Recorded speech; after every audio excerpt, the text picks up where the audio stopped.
చాలా సంతోషిస్తున్నాం. ఎందువల్లంటే భారత రాజ్యాంగం యొక్క గొప్పతనము, కీర్తి, ప్రతిష్టలు అటువంటివి. ఇంతటి గొప్ప రాజ్యాంగము ఉంది కాబట్టి అమ్మాయి అన్ని దేశాలకి రాజ్యాంగాలు అవసరమే, ప్రజాస్వామ్య దేశాలకి రాజ్యాంగాలు అవసరమే, నియంతృత్వ దేశాలకు కూడా రాజ్యాంగాలు అవసరమే. ఆయా పరిపాలనా విధానాలను బట్టి రాజ్యాంగాలు ఏర్పాటు చేయబడతాయి. అసలు రాజ్యాంగం అంటే ఏంటి?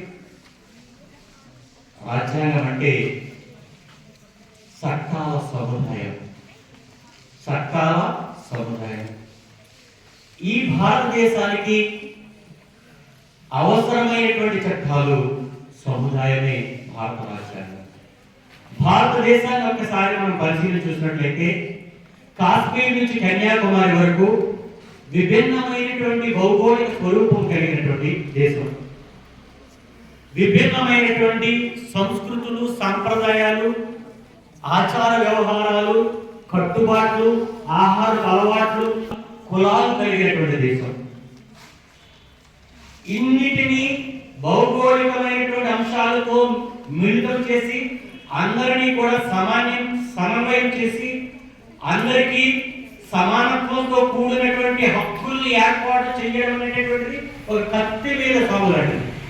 ఈ 33 కోట్లు భవిష్యత్తులో 100 కోట్లుగా 150 కోట్లుగా పెరిగినప్పటికీ కూడా వారికి సమయానుకూలమైనటువంటి అవసరాలతో కూడుకున్నటువంటి చట్టాలు ఎలా ఉండాలి, ఎలా మార్పులు చేసుకోవాలి అనే అంశాలను దృష్టిలో పెట్టుకొని రాజ్యాంగాన్ని తయారు చేయాలనేటటువంటి ఆ విజన్ కలిగినటువంటి వ్యక్తులు మాత్రమే దీన్ని తయారు చేయగలుగుతారు. ఇటువంటి భారత రాజ్యాంగాన్ని తయారు చేయగలగాలంటే ఎవరు అనేటటువంటిది భారతదేశంలో చర్చ జరుగుతోంది. బాబు రాజేంద్ర ప్రసాద్ గారి అధ్యక్షన 392 మందితో రాజ్యాంగ పరిషత్ అనేటటువంటిది ఏర్పాటు చేయడం జరిగింది. ఈ రాజ్యాంగ పరిషత్తుకి ఓటు హక్కు నిర్ణయించబడింది.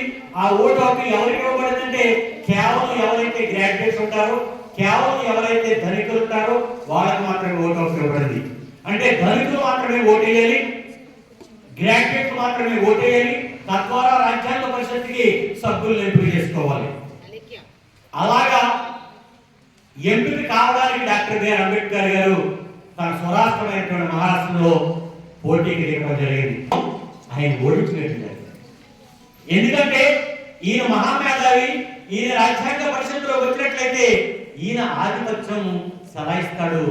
ఇప్పటికే ఈయన వాగ్దాడితో, ఈయనకున్నటువంటి మేధస్సుతో ఈ ప్రపంచాన్ని ఆకర్షిస్తున్నాడు. భారతదేశంలో మిగిలినటువంటి ప్రావిన్సెస్, ముఖ్యంగా చెన్నై ప్రావిన్సెస్, కోల్కతా ప్రావిన్సెస్ అంటే ఢిల్లీ ప్రావిన్సెస్ లో ఉన్నటువంటి మనలాంటి ప్రజలందరూ కూడా విస్తుపోయారు. ఎంత మేధావిని, ఈ దేశానికి సేవలు అందించవలసినటువంటి మేధావిని ఓడించేశారా, ఎంతకైనా దౌర్భాగ్యం ఏంటి అని కోల్కతా ప్రావిన్స్ లో ఉన్నటువంటి మొత్తం ప్రజలందరూ కూడా ఏకలు పెట్టుకుని డాక్టర్ బిఆర్ అంబేద్కర్ ని మళ్ళీ అక్కడ తీసుకెళ్లి అక్కడ నిలబెట్టి అక్కడ గెలిపించడం జరిగింది. తద్వారా డాక్టర్ బిఆర్ అంబేద్కర్ రాజ్యాంగ పరిషత్తులోకి రావడం జరిగింది. కూడా చాలా జరిగింది.